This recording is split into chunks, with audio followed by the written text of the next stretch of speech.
Ladies and gentlemen, welcome to Meet the Wrestle Buddies, brought to you by none other than Wrestle Buddy themselves. It is yours truly, the Drip King, Jimmy Bay, and today I am joined by none other than Chris Belcher. Chris, how have you been doing, bud?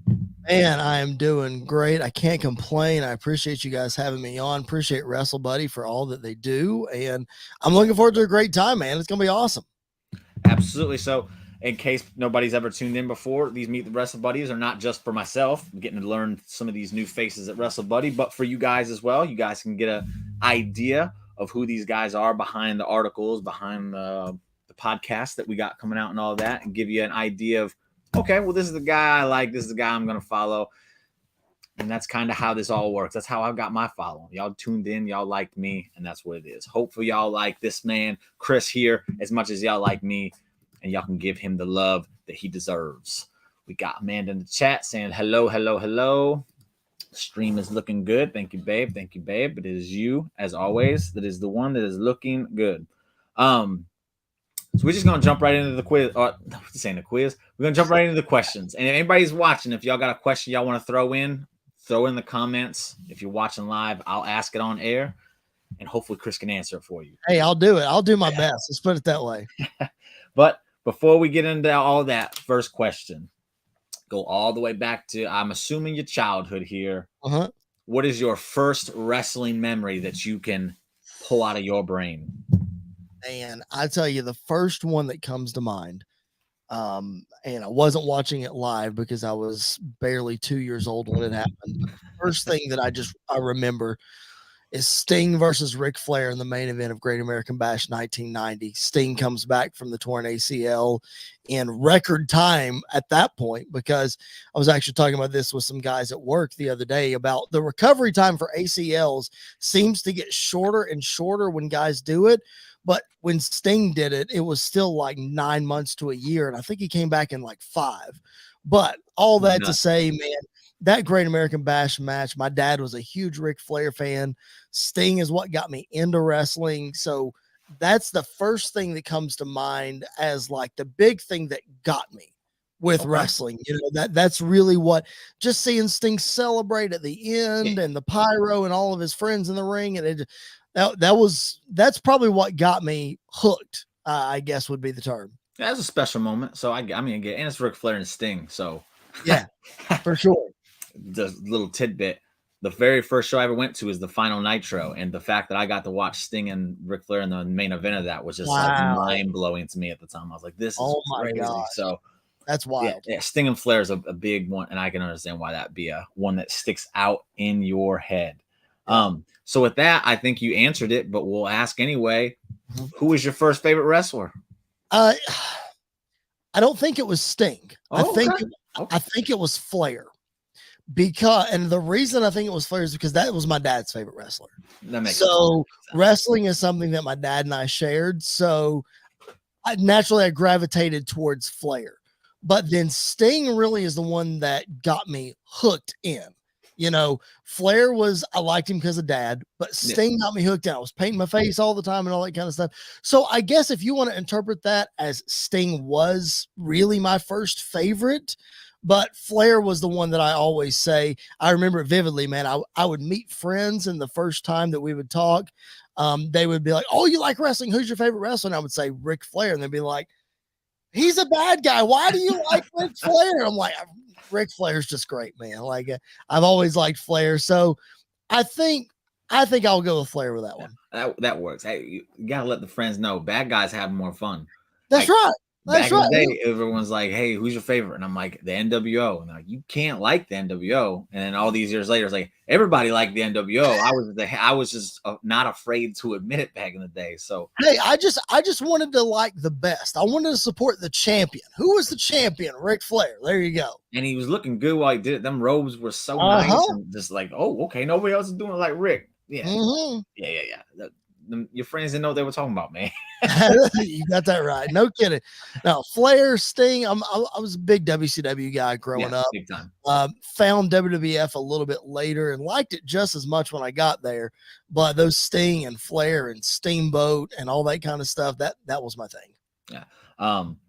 So I'll just spring this one off the top of my head since you were a WCW guy. Which team were you? Were you team WCW? Were you team NWO? Or were you team Wolfpack?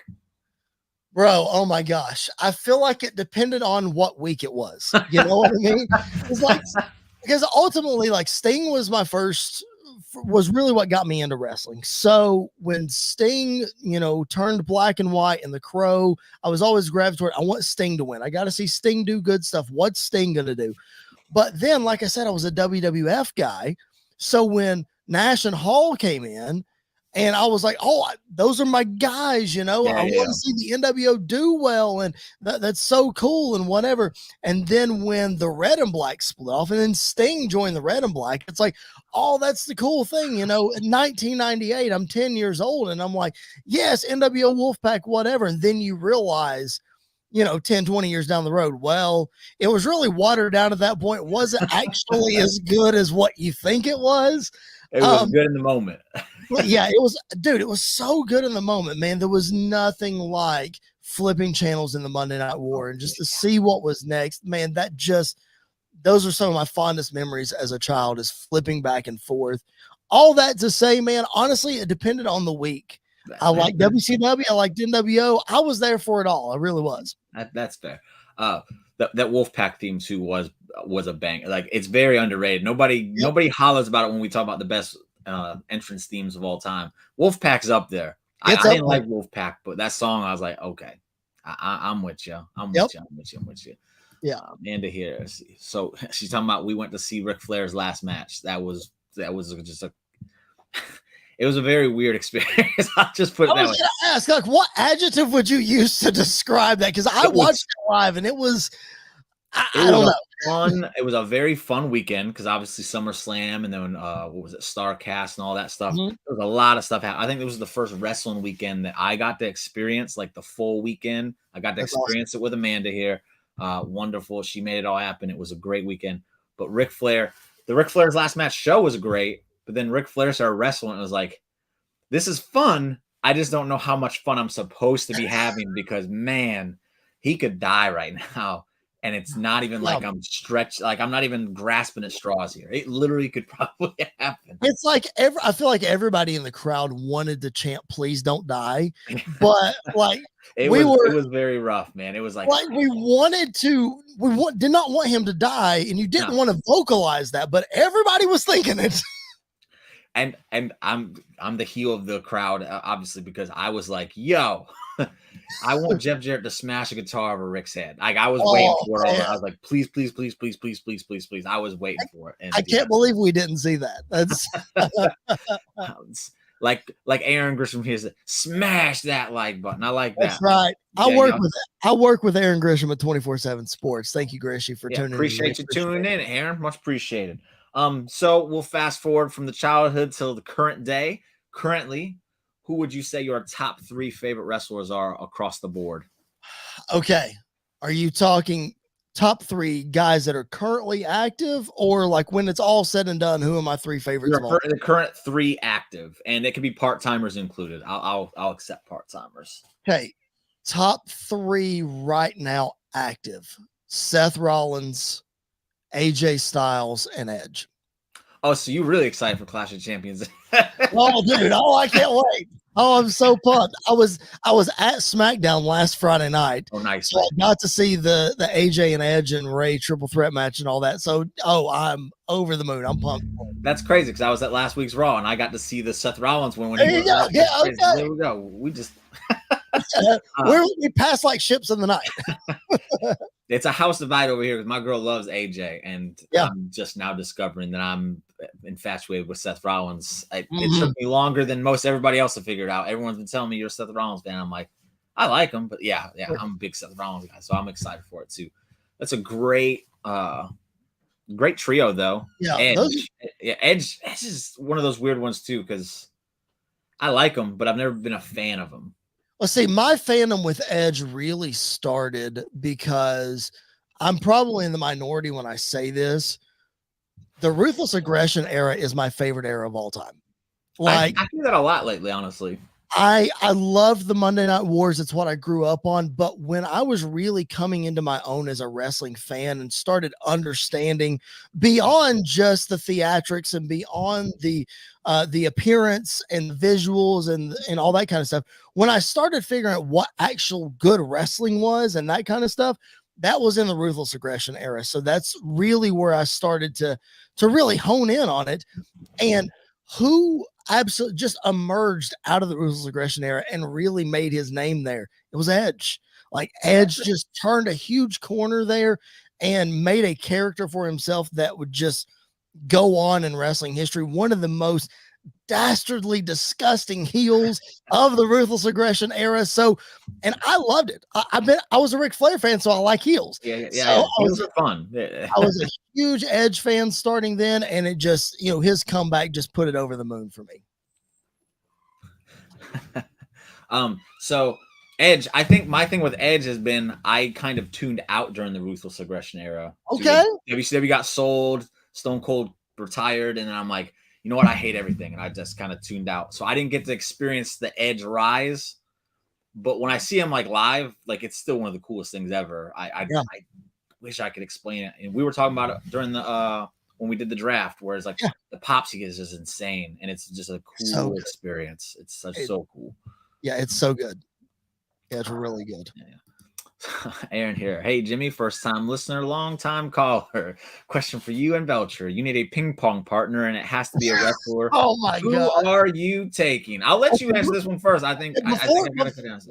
Before we answer this, I have to give context. So at 24/7 Sports, we have ping pong tables, and Aaron and I, we tell everybody, Aaron and I aren't great ping pong players. There are a lot of great ping pong players in our office. Aaron and I are not great, but we play each other literally every day. And we tell everybody our ping pong matches are the best, most entertaining matches in all the office.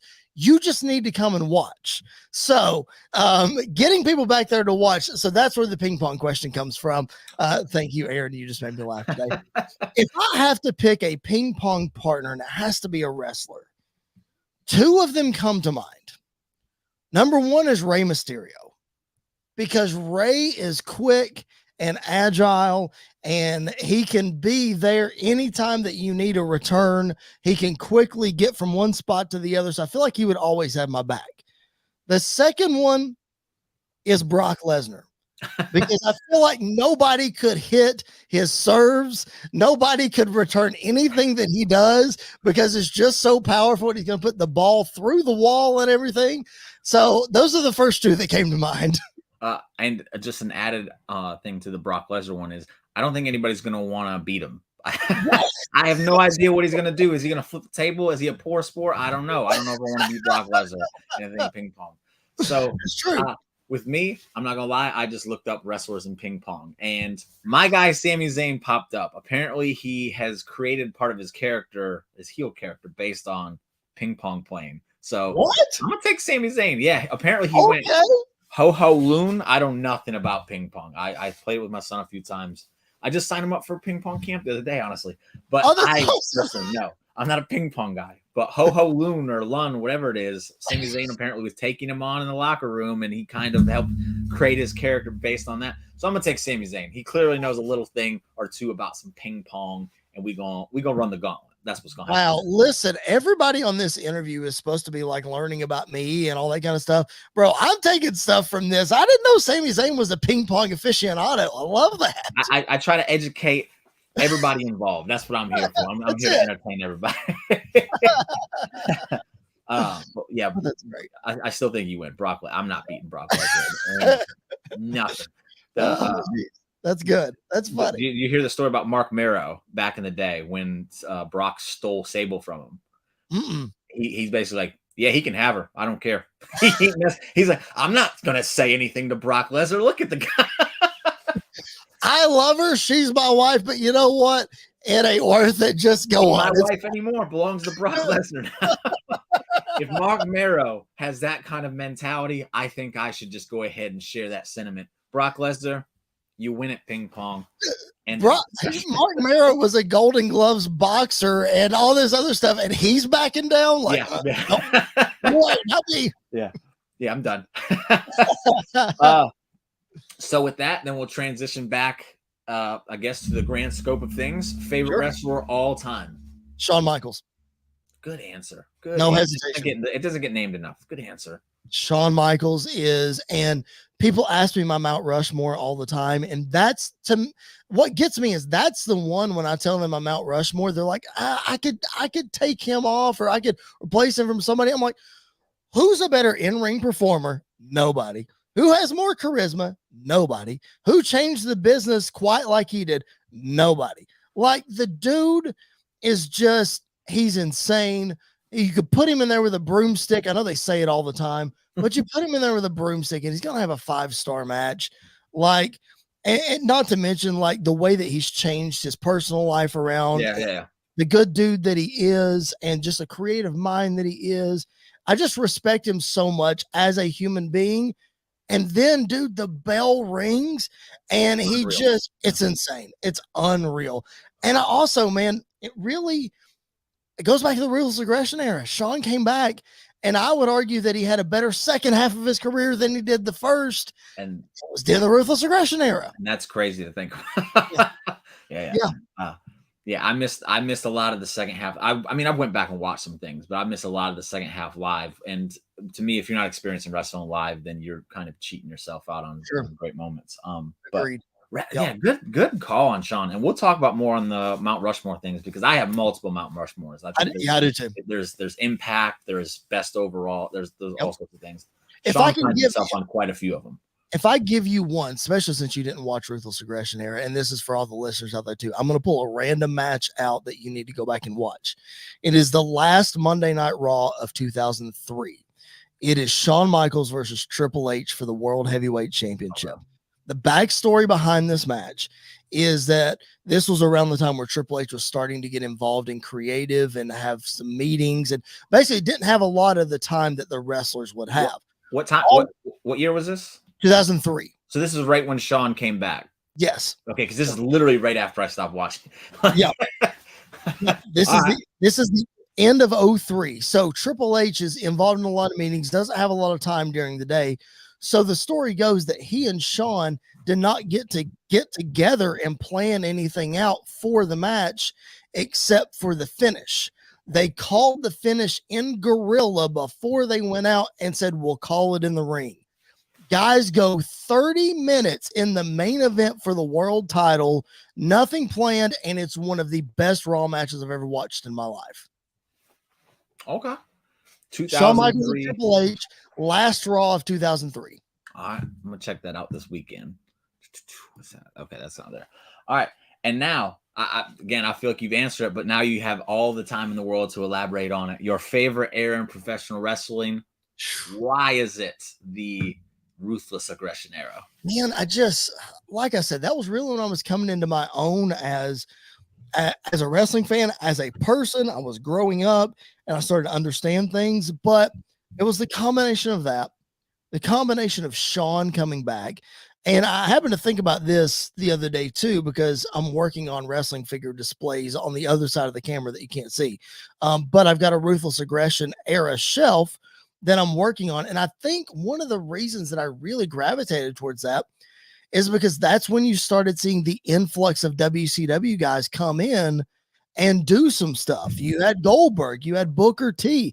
DDP was a little past at that point. Jericho was doing great stuff then.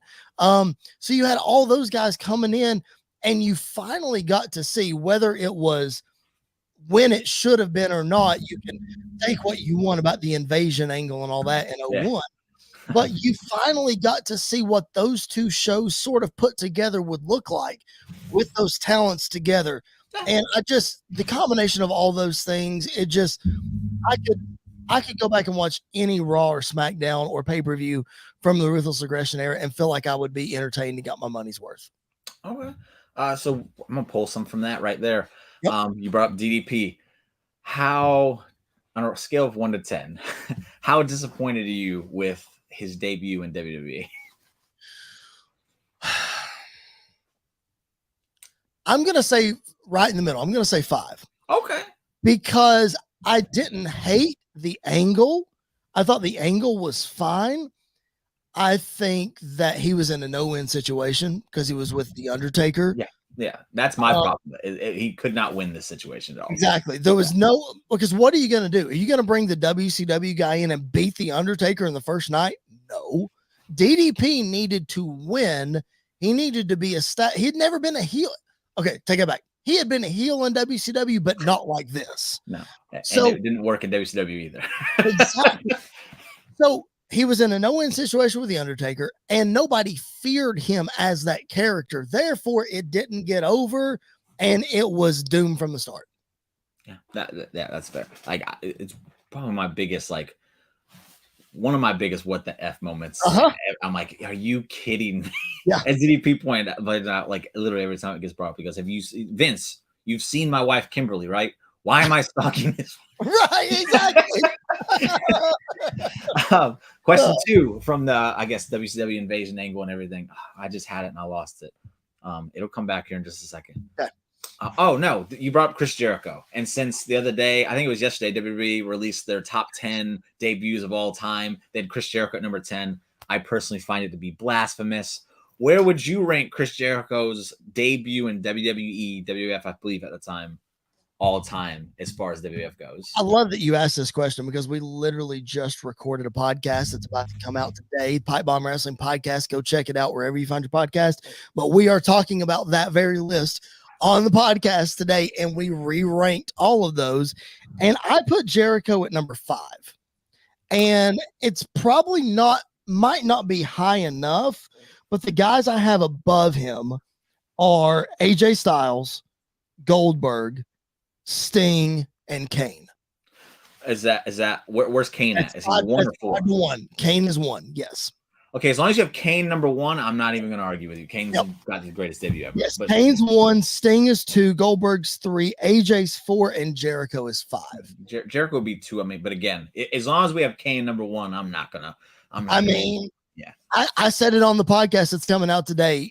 You cannot convince me that's not the greatest debut of all time. I don't care what you do.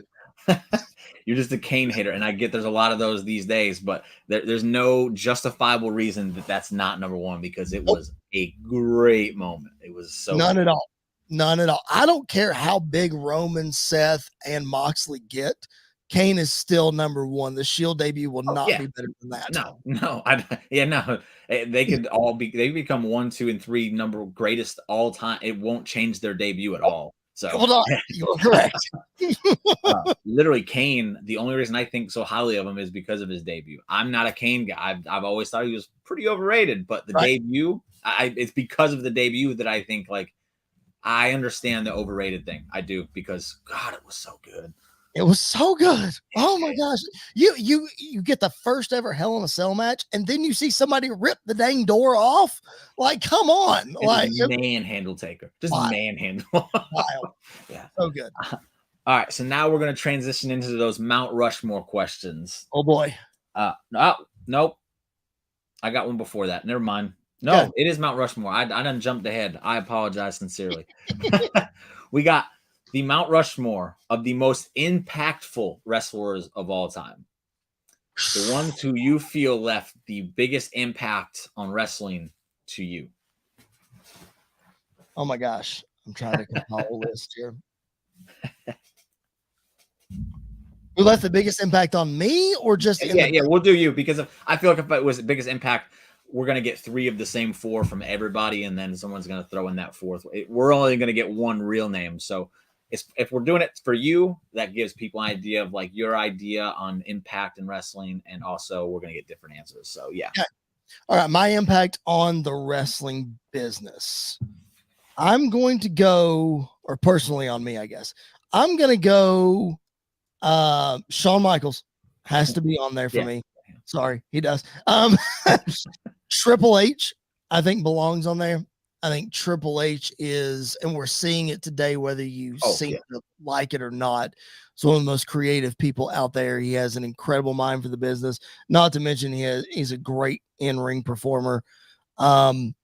Ric Flair is going to be on there because he might not be you could argue that he's the best in ring ever or not, but the impact that he's made in pop culture and the impact that he made on me, as my first favorite wrestler, Ric Flair's in there. And I think to round out the 4 is going to be The Undertaker. I think there's no better big man to ever be in the wrestling business. The way he was able to stay relevant and change his character. And for all of that, for a dude, you think of guys nowadays when you look at him like, oh, because of that dude's character, he could never be a baby face, or that dude could never be a heel. Yeah. You debut a guy who is dead and is walking around scaring kids, and you're going to say he's going to be a monster baby face. You're like, that's not good. Yes, it did. It happened. That man's going to be around for 30 years. No, exactly. No way. Ain't no way. Yep, sure did. Yeah. It's a very impressive feat that the Undertaker managed to pull off. Yeah, that's really a good list. It's a good list. I'm not mad at that. Okay. You got Shawn, Flair, Undertaker, and who was the 4th one? Triple H. Triple H. I mean, technically, that could be someone's legit just exactly. So, I'm not going to argue that. Ric Flair is one that's on mine, so we're good. We're good. From there, we'll transition over to the ladies. Your Mount Rushmore of women wrestlers. Oh my gosh! Well, the first name is Trish Stratus, because I'm not even going to hesitate about that one. Thank you, Trish. The promo she cut about how she's blazed the trail and there would be no women's main event at WrestleMania if it wasn't for Trish. Like, I watched that promo and I went, daggum, everything she just said is true. Like, it's not even close. It's true. And then I guess I'm going to put her cohort in crime on there. I'm going to put Lita on there. Okay. I think Lita, much like Trish, the yin and the yang, everything that Trish wasn't, Lita was. So I think Lita is right there. And then in doing this off the top of my head, let's see. As far as an in-ring performer, I know a lot of people might hate me for this. I'm going to say Sasha Banks / Mercedes Moné. I think from an in-ring perspective, she could be the best ever. It's a fair argument. The argument's there, so I get it. So Trish, Lita, Sasha, man. And if I had to go with the 4th one, I'm gonna go Becky Lynch. Man, we almost had to fight. We almost had to fight. Like, if you don't say Becky Lynch, man, I'm gonna find this man. No, I gotta go with Becky Lynch.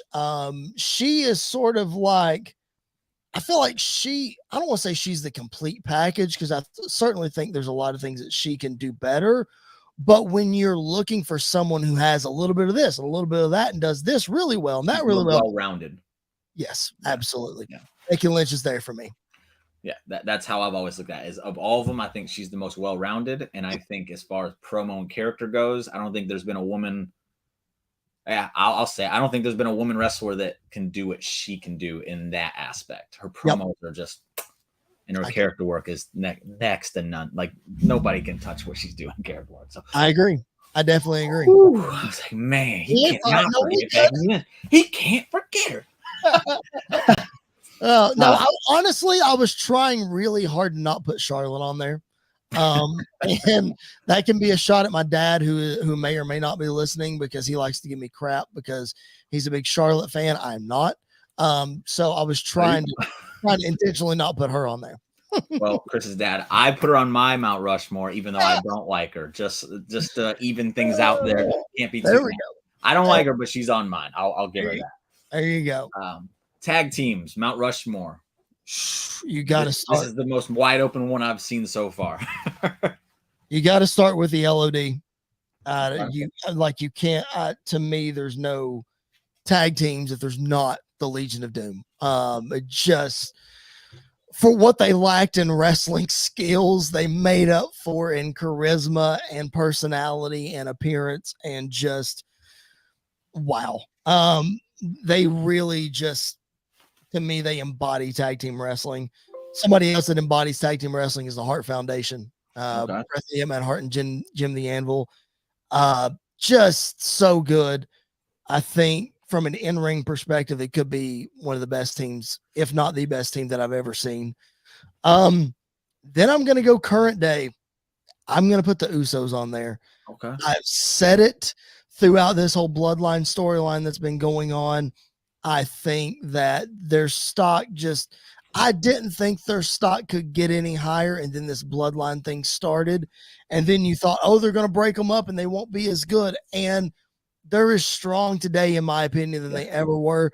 This bloodline storyline's given them even more opportunity to showcase their personality and to get out there. So I think the Usos belong on there for me. Oh man, and now I got to pick a fourth. Oh man. You know what? For all that they again lack in wrestling skills, which they're good, but they're not the best, I'm going to go with the Outsiders, Kevin Nash and Scott Hall. Okay, that's an interesting one. Okay. I think that just the impact they made in WCW, they going from guys that WCW didn't even want. They let them go, didn't see any drawing power in them, and then for them to come back and literally, you could argue, flip that company on its head by themselves, turned it into a viable number one wrestling company, beating Vince McMahon for 83 straight weeks. Hogan didn't have nothing to do with that. It changed the industry forever. Completely. Yeah. So they go on my list. So those are my four: LOD, Hart Foundation, Usos, and the Outsiders. I like that. I like that list. I don't hear Outsiders enough. So my buddy Tom, I think he puts them on there. So I think he's the only other person I've ever heard to give Outsiders that kind of credit. So I'm all for it. There we go. Anybody knows me knows I'm Scott Hallmark all day, every day. So appreciate the love. Scott's getting there. And then our last Mount Rushmore, I'm going to go ahead and put a little bit of a stipulation on this one because why not? AW wins this weekend. They love stipulations. I'm going to use one myself. I want you to give me your Mount Rushmore of managers. You're not allowed to use Bobby Heenan or Paul Heyman, though. Well, what kind of Mount Rushmore is it then? We already know that they're on it. We know that there's no Mount Rushmore alive with managers. I don't care if you were born 5 years ago. Paul Heyman and Bobby Heenan are going to be on literally everybody's Mount Rushmore. I got to make it a little bit interesting. Okay. All right. Well, then the first name that comes to mind is Jim Cornette. I think you got to put James E on there for everything that he did with the Midnight Express and Yokozuna in the WWF and just all of those things. I think Cornette is just incredible. I'm not a huge fan of his current work and his podcast and all that kind of stuff, but as a manager, Cornette is creatively, he was great. He was absolutely incredible. And then I'll throw back to Classy Freddie Blassie. I think he did a lot of good things for a lot of people. Even though I do pride myself on knowing old school stuff, even that far back, I'm not totally brushed up on, but I do know how much of an impact he had on the wrestling business. And I feel like that he deserves some praise in a manager role. And then I think you turn to none other than really the first impactful, well, not really first, because I'll tell you, first impactful, sensational Queen Sherry Martel in the AWA. And then I think she parlays into my fourth selection, Miss Elizabeth. I think putting those ladies on there, they embodied what it meant to be female valets. Sherry even getting involved more than Liz. Yeah. So I think, if I can't have Heyman and I can't have Heenan, give me those four. I'm glad you threw in the valets because some people won't do it because they're not managers, they're valets, and I'm like, it's all the same thing, man. Don't be like that. Honorable mention to Mr. Fuji. I didn't put him on there, but honorable mention to Mr. Fuji. There you go, Mr. Fuji. You still made the list, kind of. You're reserved. All right, so that's enough for the Mount Rushmores. We're gonna move into some random topics here. Cool. First one up. I think this is the only non-wrestling question I have here. Outside of wrestling, what would you consider to be your biggest love? Sports in general. I'm a huge football guy. I love the NFL. I say that, and I work for 24/7 Sports, who deals with college sports and high school recruits and all that. But I love the NFL. And I'm a Titans fan, and we've been through some hard years, and we're about to go through some more, I think. But you know, I'm a diehard through and through. I just love sports, but I think if I had to pick one, it would be the NFL. Okay. Okay. Do you keep up with college football? Yes. Oh, absolutely. I Okay. mean, So first of all, because my job requires it. okay. Second of all, There you go. Okay. because Okay. I enjoy it. Yeah. I get Yeah. that one. I get that completely. Yeah. Personal questions here. I'm in a dynasty fantasy football league, and I have the number 1 overall pick. I'm not sold on Bijan Robinson because he's going to the Atlanta Falcons. Should I take him anyway? No. Okay. No. So he's not a can't miss prospect. I'm not crazy. No, okay. No. Okay. And now, do I think he's going to be a dynamic running back? For sure. But he's splitting carries with Tyler. Yeah. So. And who's his quarterback? I don't know. Exactly. Get him a viable weapon at quarterback. Then yeah, I'm going to consider him for that. But no, without that, no, I don't. No, I wouldn't do it. Okay, so I'm trading that pick for Josh Allen. Then that's what I'm doing. Hey, I'm going, man. Justin Jefferson. I can't get him. The league's already started. We're in like I don't even know. We only get 2 rounds, so we're literally just taking rookies at this point. Oh, like, man, okay. I got 5 picks in 2 rounds, so I'm like, I don't need Bijan Robinson because I'm not sold on him. So, well, if you got 5 picks in 2 rounds, and if you can get him, well, I have the number 1 overall, but I want to trade it for Josh Allen because I have Tua, and I'm not sold on Tua because of his concussions. Yeah. So I was going to say, I have the 3rd pick as well, so I can easily just pick up another. Sure. Yeah, okay. There you go. I was going to say, just don't spend it on Bryce Young. No. You help me. I'm a little bit at ease of mind. My mind's at ease right now. That you're the first person that's been like very just like, no, don't take Bijan. Not first, 3rd. Okay. Yeah, I don't see him being there 3rd. But if because the guy that's wanting to trade me is going to take him number 1. So I just have to find a 3rd person. But I don't think that's going to be that hard. No. But okay, football. From there, what would you say is the most fanboy thing that you have ever done as a wrestling fan? Most fanboy thing. For, I guess, example, I dressed up as Dominic Mysterio when I went to meet Dominic Mysterio. That's a fanboy moment there. So that's kind of the gist of this one. Okay. I don't know that I can top that. Man, most fanboy moment. Honestly, man, like, this is going to sound cheesy. It's going to sound, but I guess it's what the question's about, really. Yeah. The first WrestleMania that I went to, I think people could have tipped me over like a cow. And the reason I say that is because literally every time I walked into something, whether it was Access, whether it was NXT, specifically walking into the Superdome in New Orleans for the very first time, like I was just starstruck. Yeah. Like I could not believe, because my cousin, who is like my best friend, he went with me and we grew up together and we watched WrestleManias till we wore the tapes out. Yes, tapes, not DVDs. We wore the tapes out. And that was an unattainable pipe dream that we were never going to get there.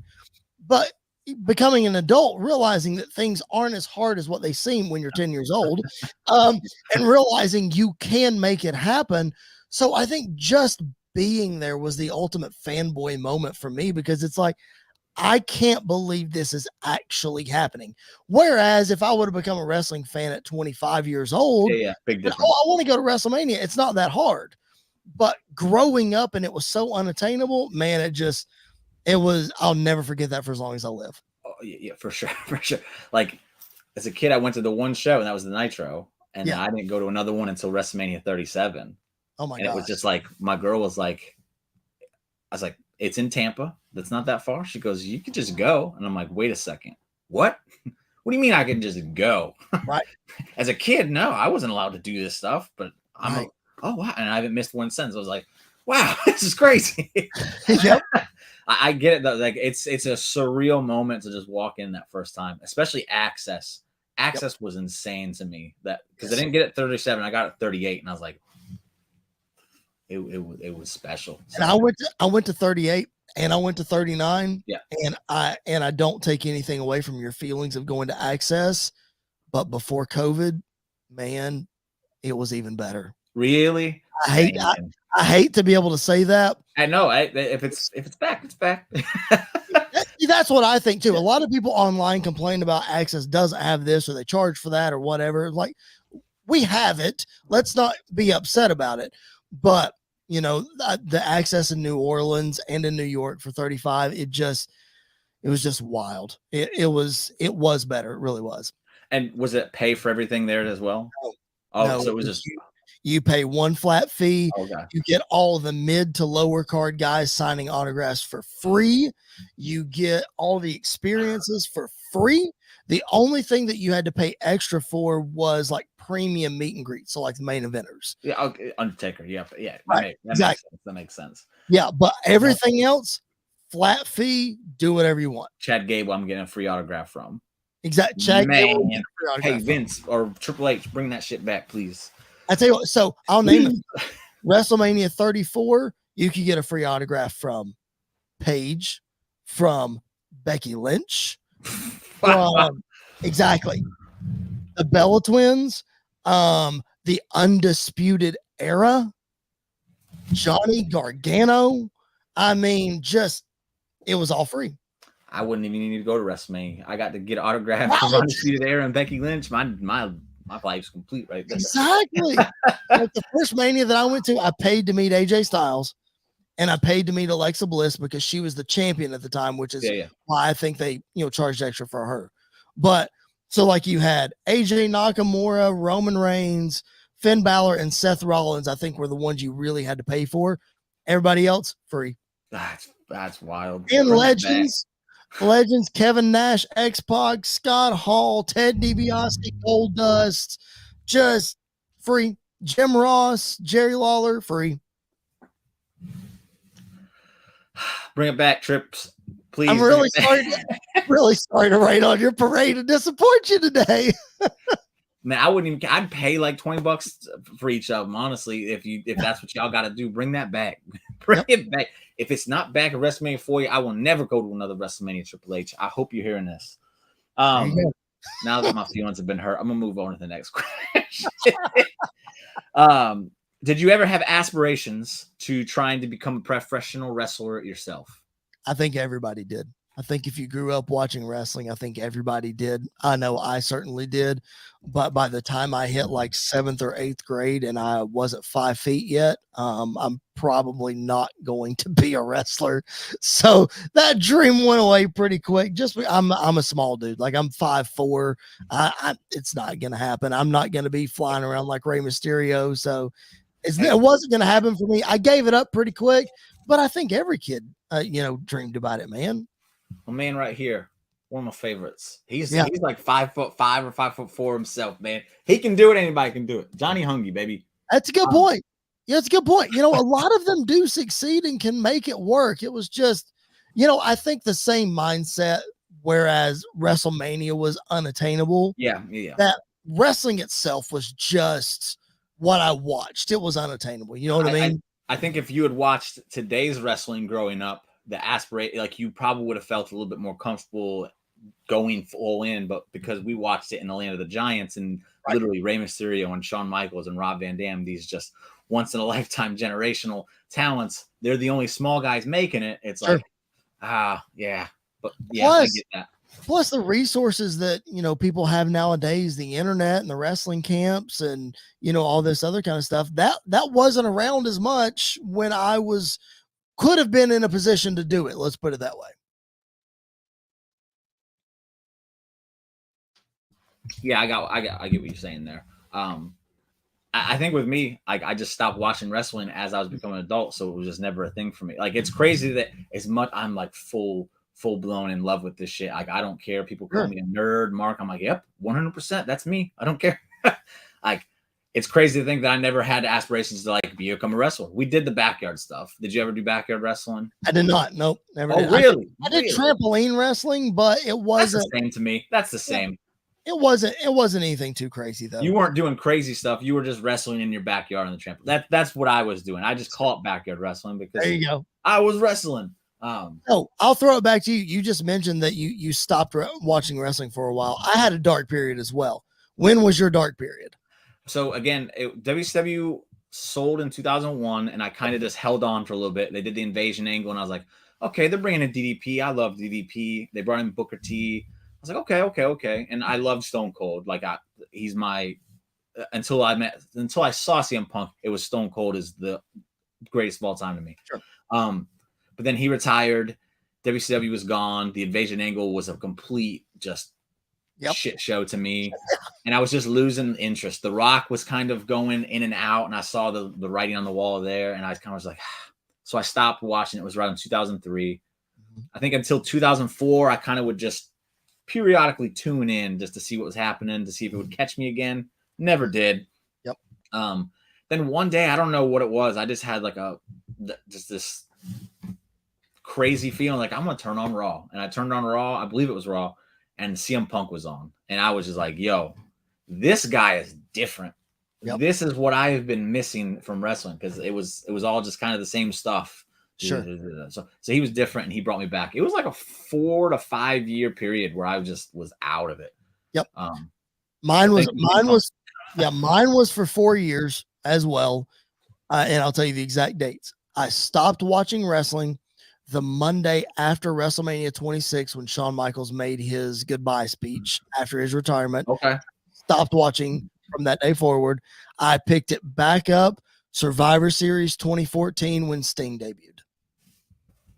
So I missed the debut of The Shield.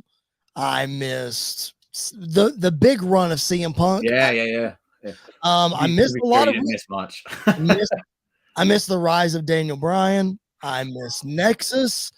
So all of those things. Now I've gone back since obviously and watched a lot of those things, but yeah, that was my dark period. Shawn to Sting. I just knew that, the wrestling rumors were floating around that Sting was going to show up in WWE for the first time. And I'm like, you know what? That's enough to get me back in. Let's see what this stuff is all about again, Yeah. What was great about that moment is I didn't hear any of the rumors. I wasn't on Twitter or anything because another part of the reason why I kind of fell out of love with wrestling is because wrestling websites became a thing back in like 2001, 2002 and all that, at least where I started seeing them. And it was spoiling everything for me. I was like, this is stupid. Yep. Why would I watch the shows if I could just come here and see what's going to happen? So that was a big thing too. So I was able to avoid the Sting rumors, and it was like just a really crazy moment for me. I was like, what? So, yeah, that was big. Missing Daniel Bryan's rise though, like that's a live experience I was talking about where you had to just be there live to really, oh man. I get it. I totally get it. At least you got to see Sami Zayn, though. That was almost equivalent. That's true. I guess that's true. I tell you what, though, missing Daniel Bryan's rise was terrible, but being in the building for his first match at WrestleMania 34 when he came back, that almost made up for it. You know what I mean? Like, being in the same building where he won the world title and coming back and just, that was wild. Yeah, that's a cool moment. Yeah. So we'll take it to the next question here. Is there anything outside of wrestling that you were introduced to from the world of wrestling? Example, my son, he loves Fozzy because he loves Chris Jericho. So. Sure. Absolutely. Oh, I'm a huge Fozzy fan for sure. So I've met them several times and done a lot of their meet and greets at their shows and stuff. It's a fantastic concert.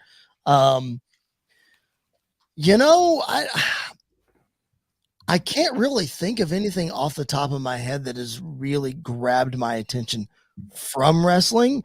I will say that maybe there are wrestlers like The Rock or like a Hogan or somebody that I've followed into their movies or I've watched their movies specifically because of them.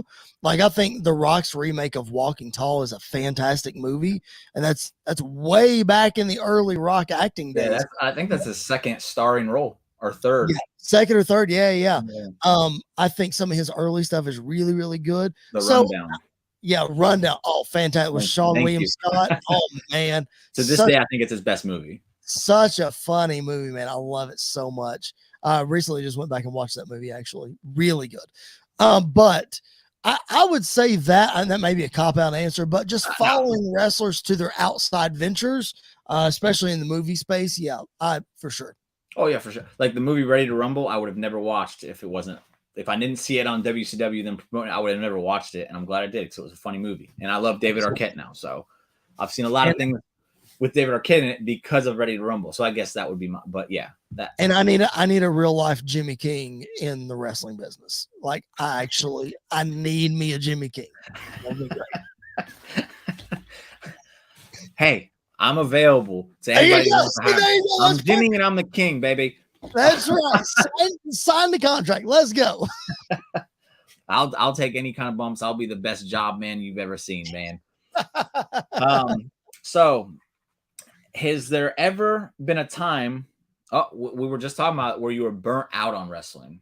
Maybe it wasn't your dark period. Was there ever another time where you were just kind of burnt out and you were questioning if you needed to continue watching?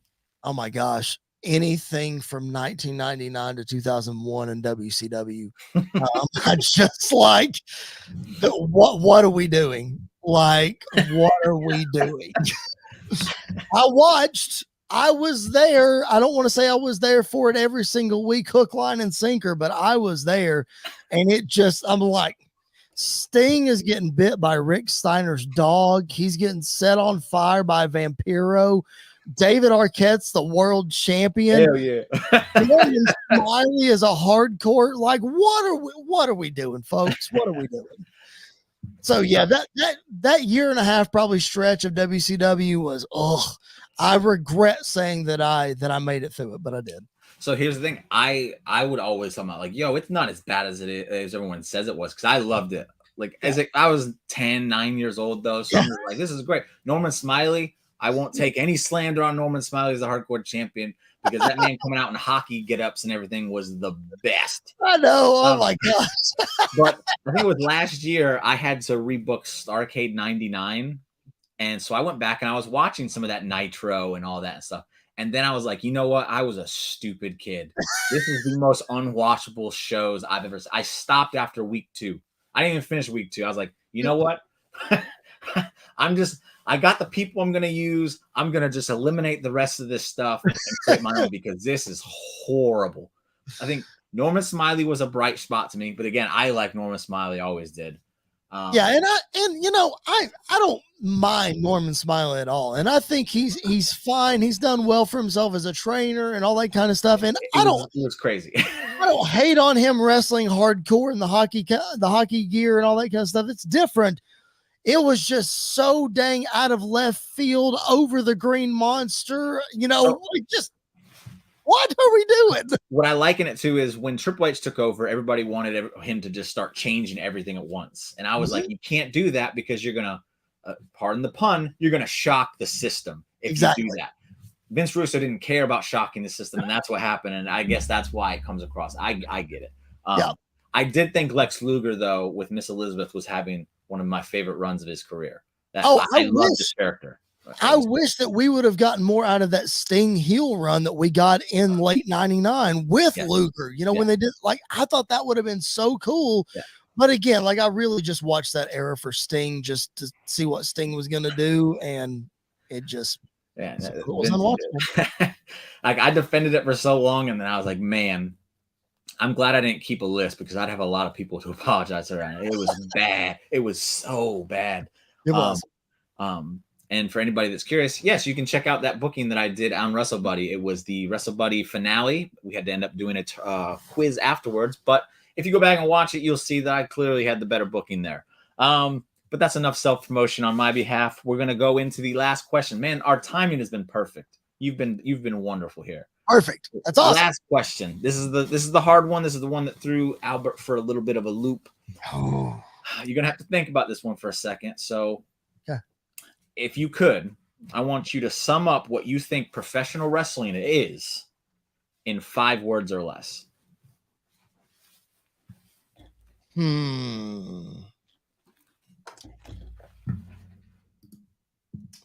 Pre-planned sports entertainment. Okay. So it's a male opera. It's a male soap opera. So it's all it's all story driven. Yeah. Therefore, it's pre-planned. Yeah. But it's entertaining more than just a television show, more than just a soap opera. You have comedy guys, you've got dark, creepy guys, you've got people who can, do crazy things. You got good looking people, bad looking people, over the top people, all the things. People that you want to punch in the face, Dominic Mysterio, people that you would take a bullet for. See what I did there? But then you've got the sports aspect to it, man. Like, these guys have to be in incredible shape to do what they do. These people have to be, the injuries are real. It's just all, there's so much to wrestling that people just don't get. No. So, and like, I get that it's pre-planned and, we know, they know the finish ahead of time. We might not, or, whatever. But I think if I'm describing it to somebody, like you just said, pre-planned sports entertainment, I think is the best thing I can come up with. It's spot on. I mean, you're not wrong by saying it's pre-planned sports entertainment, because it definitely is. Sure. The soap opera thing. Again, I think you're the first person I've heard to say that. But as a kid, I used to say it all the time. Yeah. Like, why are you watching this? I said, you watch soap operas, so you can just knock it off.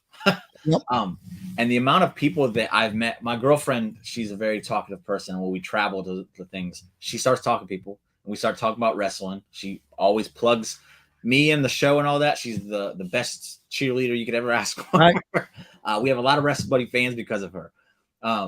But we start talking to them about wrestling, and then I end up having to chime in because I'm part of the show. Right.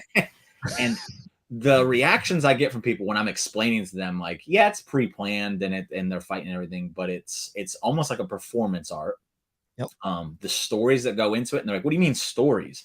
So many people have no idea that there's stories involved with it. And it's like, let me tell y'all something. I'm about to break down the greatest story ever told. And I start talking about the bloodline, and then hook, line, and sinker almost every single time. So if you're watching wrestling and you can't emotionally feel what Sami Zayn is feeling, trying to please somebody versus your best friend, like, if you can't get something out of that, bro, something is wrong with you, man. Like, you probably should find something else to be spending your time on. That's what I tell people. I know some people are like, I'm not gatekeeping. I want everybody to be happy. I want everybody to enjoy everything. And it's like, if you can't see what's happening here, like, this is the best they can do. This is the best anybody can do. And if you can't get with this, maybe it's time to get with something else. Right. That's the best way to put it. So pre-planned sports entertainment. That's what you had a word to spare too. So there you go. Hey, that's true. I get I got it in 4. So maybe your question, you should change your question to like 4 words or less and see. We'll do pre-planned awesome sports entertainment. We used all 5 words there. I helped you. I added the word in that one. All right. So that's it. That's all we got through all the questions. We have time. We have a minute and a half to kill. So for this next minute and a half, plug what it is you need to plug so everybody can find out where they can see more of Chris Belcher. That's right. So Pipe Bomb Wrestling Podcast is our weekly podcast. You can see my t-shirt right here. Logo looks just like this. Search it wherever you find your podcast. We are available there. We drop new episodes every single Friday. So as you're watching or listening to this right now, new episode is probably coming up. So go check it out. Pipe Bomb Wrestling Podcast. Make sure you do that. Follow me on social media at Chris Belcher 24. You can follow the Pipe Bomb Wrestling Podcast at PBW Podcast. It's a lot of fun. We also do a fantasy booking show if you're into that. It's called the PBWF. That stands for the Pipe Bomb Wrestling Federation. It is on a separate feed than a regular podcast, but we present shows and book current guys. And we're talking, we book 6 months of television, 6 months of pay-per-views, all the things. Go check it out. Again, wherever you find your podcast. It's a lot of fun. That's my spiel. That's what I'm into.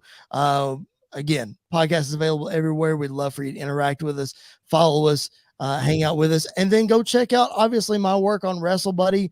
I got some cool articles up there. I try my best to gear things toward the old school since that's what I love the most. So if that's what you're digging, hit me up on social media. Let me know what you want to hear about, and we'll make it happen. So there you go. Give him a follow. He's a great follow, and make sure you're checking out the podcast. I know some of y'all love the fantasy booking because y'all was watching us do the fantasy booking during the Buddy Wars. That's He's right. probably better than we were. He does it weekly. So y'all should go check it out. Give him a like, give him a subscribe, all that good stuff. Chris here is good folk. And if you can't tell that in the last hour, just trust my word on it. He's good folk. Go give him a follow, everybody, and subscribe to the channel. And with that said, that's the show. I appreciate everybody watching. I appreciate all the we had a few people chime in. I appreciate that as well. And I will be back on Monday night on this channel right here for the Raw recap. Sorry I missed it this past week. Storms are a pain in the butt. Hopefully there's no storm this week. So with that said, it's time to say goodbye. And please, for the love of everything, people, please just enjoy wrestling. Goodbye.